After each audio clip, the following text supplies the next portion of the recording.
Hey guys, it's me, Sarah. What I wanted to show you guys today is some of the things that I picked up during the last week. When I went to Seattle for the PAX Prime, I spent some time going around to a couple of the local video game stores in the area. So if you ever are going to Seattle or you're interested in checking out the game stores there, you guys should definitely check out MetalJesusRock's video on that because it really helped me out a lot. I remember the footage from last year and I remember seeing so many cool stores and just being so envious that we don't have more stores like that where I live. So I made it a point when I went to Seattle to go to some of these stores. Without the help of MetalJesusRock's video, I really would have been lost. So while I was going to some of these stores, I didn't pick up too much stuff, just a few things. I had really expected to buy more, but I didn't because I really didn't have a lot of room to bring things home. And it's very, very difficult to travel with boxed games. With cartridges, it's easier, but I mostly try to collect boxed. I'm quite the completionist when it comes to collecting things, so generally I like to try to get games in boxes with manuals at least. I'll show you guys what I got and where I went and talk a little bit about it. The morning that me and Nick left to go video game hunting, I had told him a few things that I was looking for on the trip. And I just so happened to come across actually two of the things that I've been looking for a long time now. But some of the other things that I was looking for that I did not find are Tomba 2, Wild Arms 4, Wild Arms Alter Code F, and there's a few other random things too that I kind of been keeping my eye out for. And I wanted to get a copy of The Little Mermaid, which they did have at one of the stores, but I thought it was just a little bit too much money or a little bit more than what I really wanted to pay. So I let it go, and I'm kind of regretting that now. I should have just bought it because I really wanted it. The first store that we went to was actually Amazing Heroes. That store was so cool. All these old school toys, and also I saw a copy of Amazing Fantasy 15, and I have never before in my life seen a real life physical copy of that comic book. It's the first appearance of Spider-Man, so just really, really cool stuff. The only thing I actually ended up picking up there that was boxed is a copy of Lunar Legend. I really love the Lunar games. It's pretty much my favorite series of all time, and I didn't actually have this one yet. So one day I'd like to say that I've played all the iterations of the Lunar games. This is a really, really decent condition copy. It's got everything inside except for maybe like an original ad. The other game that I ended up buying from Amazing Heroes is actually a game that I have been keeping my eye out for kind of a while, and it was actually Nick who found it and not me, because he came up to me and handed it over and said, "Hey, weren't you looking for this?" or "Hey, it's that game you were looking for," and I was like, yay! That game is Mr. Nuts. This game, I'm actually surprised that a lot of people don't know what this is, because I used to play this all the time when I was a little girl. I loved this game. This game is great. And a lot of people that I talk to about it don't seem to have any idea what it is, and it really surprises me. I didn't know that this was such an unheard of game, really. It's pretty under the radar. It's basically a really fun side-scrolling platform, and the graphics on it are really nice. I'll show you guys a little bit of them in a minute. And it's about a squirrel, and you're basically making your way through, a woodland area first. In this game, you must collect acorn as ammo, and you don't have an unlimited amount, so you need to use them wisely. You can pelt your enemies in the game with acorns.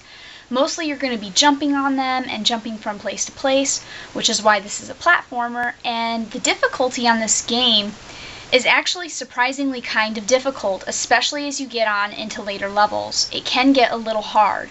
So don't be surprised if you get this and you think it's going to be really easy, that it actually provides you with a little bit of a challenge. It's a really great game though, and if you haven't checked it out yet, I highly recommend that you pick it up and check it out.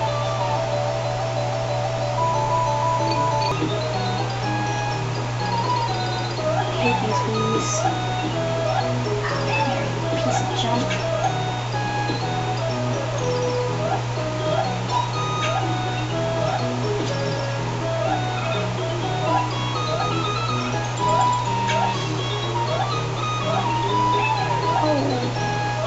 The enemies in this game are so quirky and weird.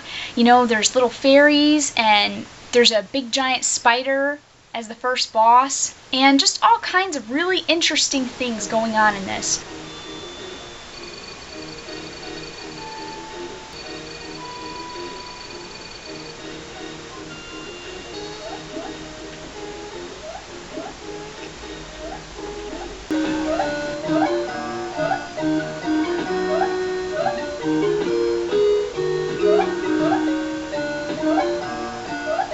The music for the game is very nice, it's very relaxing and calming, and a really quite enjoyable game to play. You're not falling asleep over there, are you? No.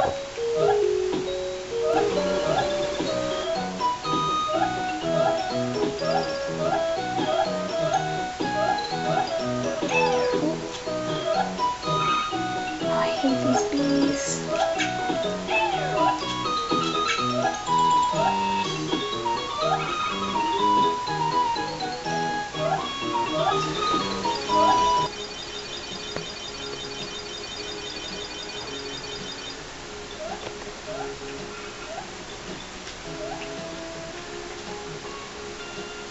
If you haven't checked this out yet, please make sure you do that at some point, because it's really fun.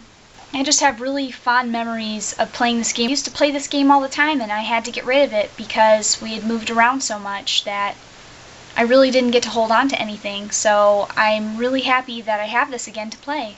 The only weird thing about this cartridge, and I almost wasn't even really sure if I wanted to buy it, is that it had a really weird sticker on it, which I got off, but some of the residue is still there.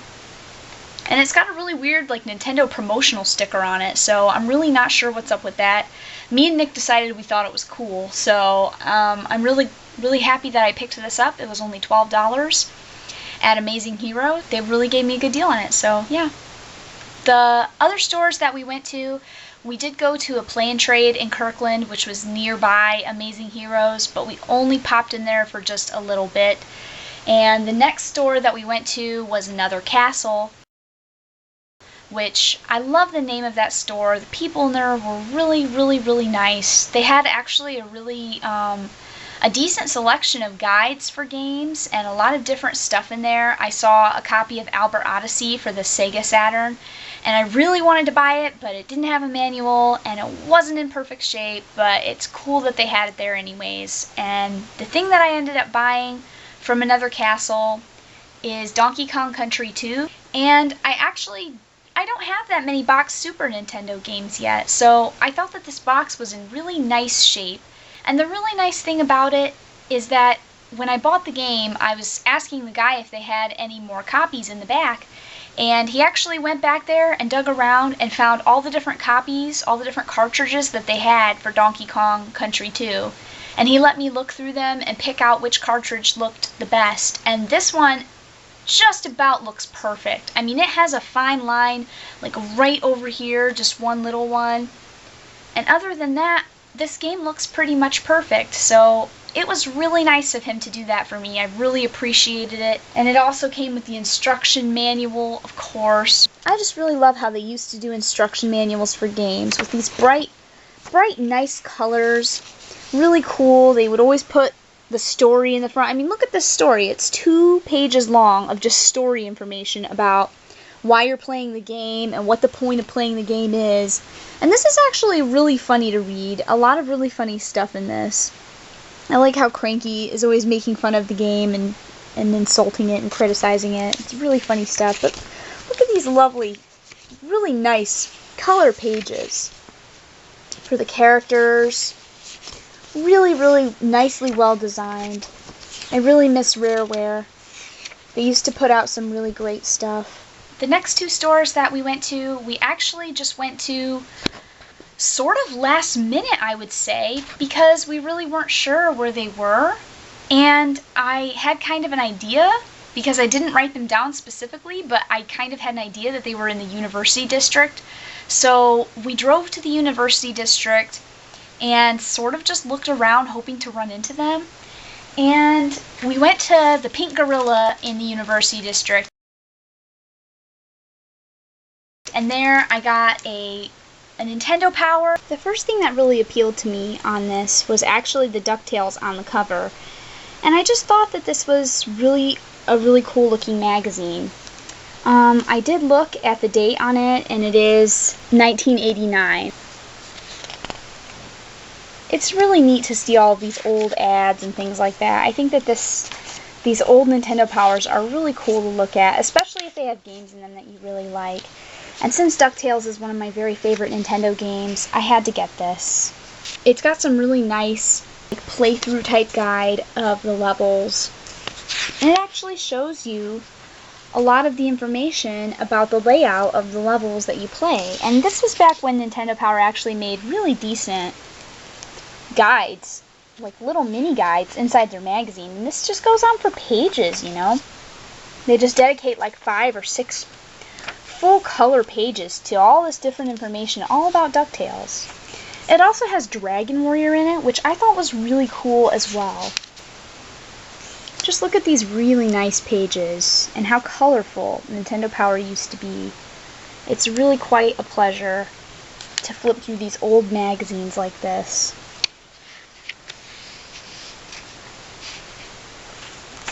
This was when they had all the strategy tips and all kinds of, you know, inside information that you could get from reading Nintendo Power. Fester's Quest. And there's also a special on the Game Boy in here, so how cool is that? There's Who Framed Roger Rabbit, and even Willow. Hey, here's some information on Shadowgate, which is really cool. I didn't notice that the first time I flipped through this. And of course the comic at the end. It's really cool.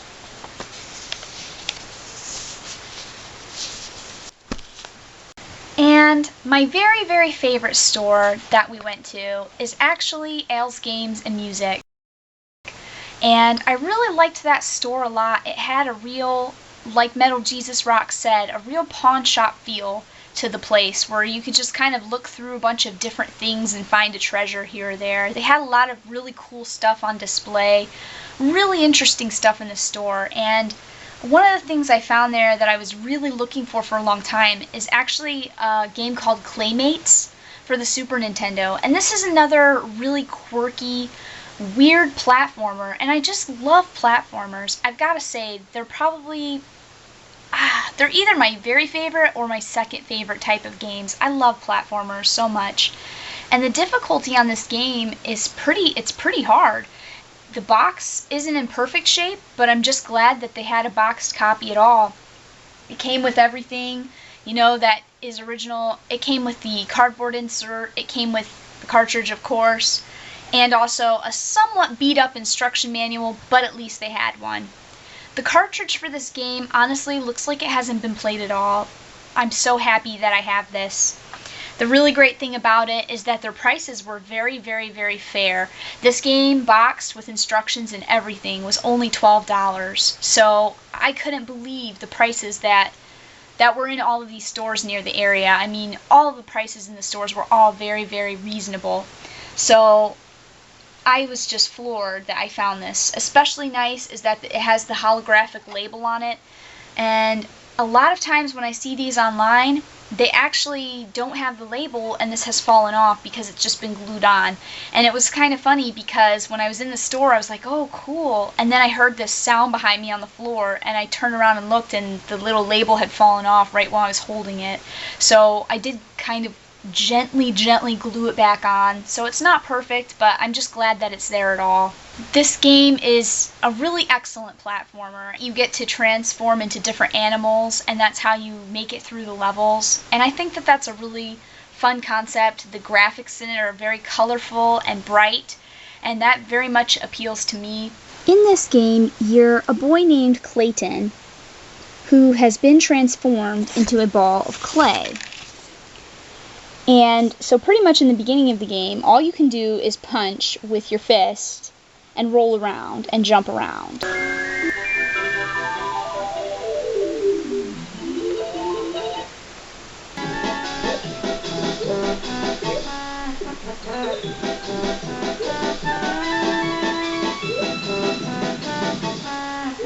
Clayton's dad has been kidnapped, and in order to rescue him and transform back into a boy, Clayton needs to collect different pieces of clay and transform into different animals to recover a serum that his dad invented.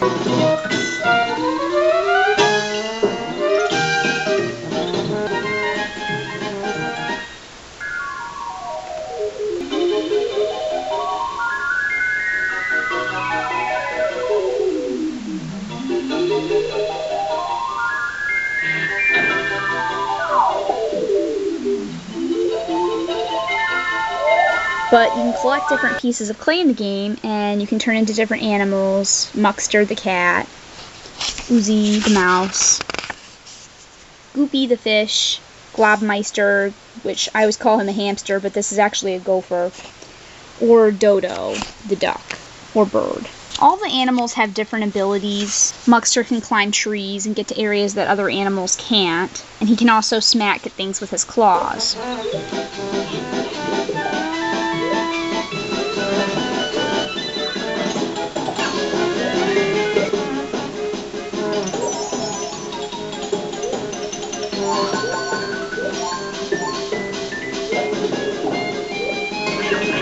Uzi the mouse can bark at creatures. He also has super speed.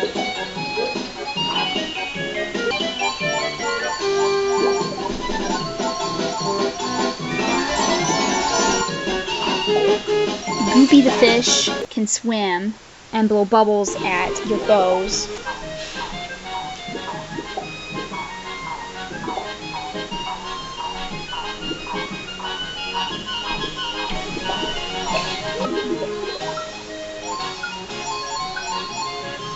Globmeister throws nuts or acorns at foes, and can also dig through certain types of dirt.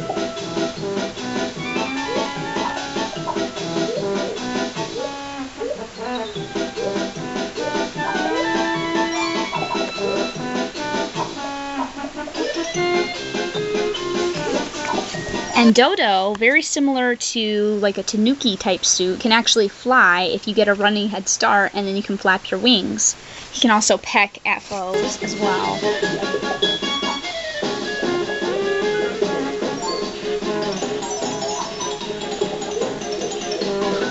And between the levels, you are actually trying to solve little mini puzzles. At the end of the level, 2 robots will come out, and they'll actually walk around, and you need to move objects around so that they can bounce off of certain things and certain angles to pick up objects and cut down trees or move rocks or things like that in order to clear the path for you to get to the next level.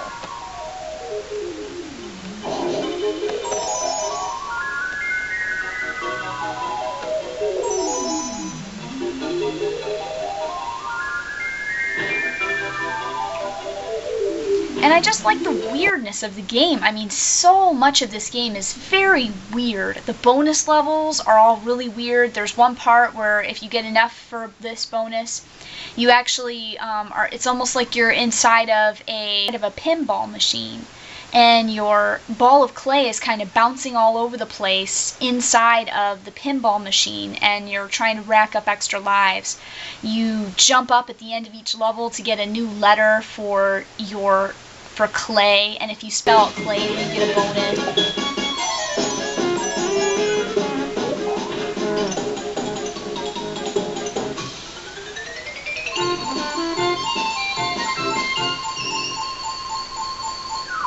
There's one part in the game where you're kind of bouncing up into the air, and you're trying to hit the yellow squares, the squares that light up yellow like a trampoline.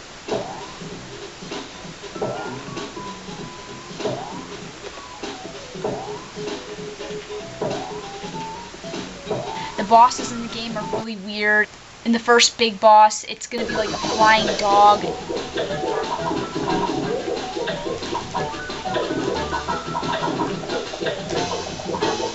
It's just a really weird and interesting game.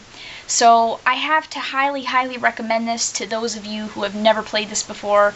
Again, it's another game that I'm just really surprised that not everybody really knows about, and it's a really fun platformer, so I don't know why more people don't play it. The other game that I picked up while I was in Al's Games and Music is actually Final Fantasy III. It's one of the only Final Fantasy games I don't have. This is actually 6. I'm sure most of the people who are watching this video probably already know that, but I've never played this one before, and it's one of the only ones I didn't have. The box is in great condition. It looks fantastic. I had quite the time, let me tell you, trying to transport all these boxed games home on an airplane. I was carrying them in my arms, and I'm sure that the people on the plane thought I was a complete nut job because I kept I had this in a separate bag all wrapped up in a top, and I kept unwrapping it on the plane and just looking at it to make sure it was okay, and then I'd wrap it back up and put it back in the bag, and then like 10 minutes later I'd do the same thing. I'd just like unwrap it and look at it, and I'd be like, okay, it's still okay, it's still alright. And I'm sure the people on the plane probably thought I was out of my mind, but I don't really care. So I was really excited and happy to have gotten this. It was actually $80 at alesgamesmusic. It does come with the cardboard insert. It also came with all the original ads and things that come inside the box. One thing that I really liked is it actually had the registration card inside of it. So I thought that that was really neat that it would have that in there still. And also the poster that comes with the Final Fantasy III, and also a map of the Final Fantasy III world. These are in really great shape. They're very tight, they're very clean, they're very, very well taken care of. The only thing which I didn't notice until I actually left the store is that it didn't come with the instruction manual. So if anybody out there has a loose, stray manual that you don't actually want to keep for Final Fantasy III, please let me know. I will buy it off of you. So if you're interested in selling a Final Fantasy III manual, I am definitely interested. But yeah, it doesn't have the manual, but I still thought it was a really good deal. And all of the guys at the different game stores in Seattle were all really, really nice. And I always asked about the Metal Jesus discount. I believe Amazing Heroes, Another Castle, and Pink Gorilla all gave the discount 10% off, really without any question. The only place that was a little iffy was alesgamesmusic, and that was where I bought this, which was a bigger purchase, and also my Claymates game.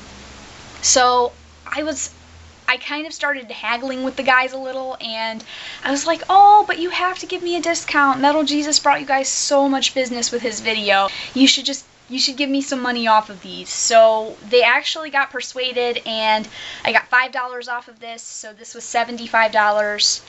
And I got $2 off of this one, so this was $10 boxed. This was $10. And they had actually loose copies of Claymates there, but they were asking more money for the loose cartridges than they were for this boxed copy of the game. So I'm really excited that they were so nice and that they gave me a really great discount. So thank you guys very much for watching, and I hope you enjoyed my video. I know I enjoyed making it, so I'll see you guys later. Bye! Oh, watch, I'm gonna take this guy's shell off. I love the music for this game so much.